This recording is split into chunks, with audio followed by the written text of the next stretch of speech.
Before I state my question, I just want to honor that we are all standing on the land that belongs to the Ojibwe Anishinaabe people. Thank you for mentioning that. I meant to mention that at the beginning of my speech, but I'm glad that Dakota, you put it. Northern Cheyenne, and they have been here for time immemorial, and so that leads into my question. So you make the statement that transgenderism must be eradicated from public life entirely, and so I'm going to ask you a question about that, but prior to that, I want to just state that for 5,000 years BC, Gala transcribed and androgynous trans priests of Sumerian goddesses have been around and noted. 200 to 300 years before Christ in ancient Greece, there were gods worshipped by Gali priests who wore feminine attire and identified as women. Since we are standing on Anishinaabe land, Turtle Island, which is the nation that we live under, has I don't live under Turtle Island. Right, well, maybe you should read a little more Indigenous knowledge books.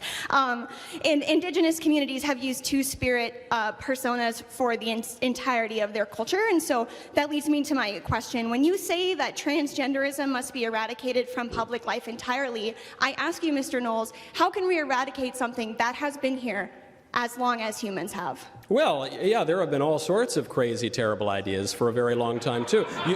You're pointing to civilizations that committed human sacrifice, okay? You're saying that some ancient pagan tribe worshipped demons and therefore we need to castrate children. That's not a good argument. Yes, that's true. There were all sorts of terrible tribes. In fact, as recently as a little over 500 years ago, the Aztecs here in the Western Hemisphere slaughtered 80,000 people in a sacrifice to one of the demons that they worshipped within the span of 4 days. That's not a recommendation of doing that. I don't think that we ought to consider it. Though, unfortunately, in our increasingly pagan and liberal culture, we do commit human sacrifice to the tune of 800,000 babies a year sacrificed through abortion, and it would make the Aztecs blush what we do.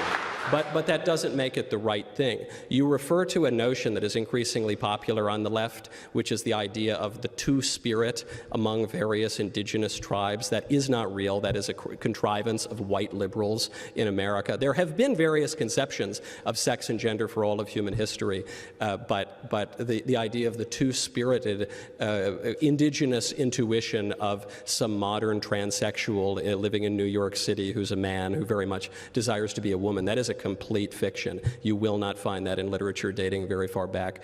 So what does it say about the question itself? The question, regardless of what the ancient Sumerians believed before they chopped up little kids or whatever, is it true? Can a man really be a woman, and can a woman really become a man? We all know that the answer to that question is false. That's why Professor McCloskey pulled out of our debate at the last moment next week, because even a distinguished professor knows, he has the intelligence to know, even if he is transgender identifying himself, that he can't win that debate because the idea is indefensible. So the question becomes, how does one know that someone with the total physical appearance of a man, how can one know that that person really is a woman?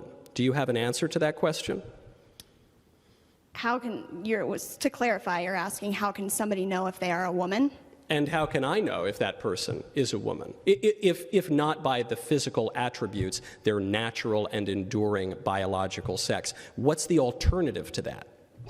So my response to you is then a question of, what is the purpose of knowing another person's sexual identity? But let me finish. Yeah. If it's not for the premise of reproduction, and there's no need to relate outside of that, then I don't quite understand why we would need to question or. So this is what happens whenever you ask a transgender activist to explain even the basic premise of the movement, is they'll immediately say, well, who cares? Why are you so obsessed with this? I'm not obsessed with this. I'm not the one who started sending men into the women's bathroom and taking away their trophies and castrating kids. I'm perfectly happy with the way things have worked for thousands of years. It is the transgender activists who are trying to upend everything. And so I think it is at least my right to ask the question, okay, what is the premise of your movement? But they always deflect from that. They always withdraw from the debate. They always try to change the subject because there is no answer. So you ask me, well, what's the purpose of,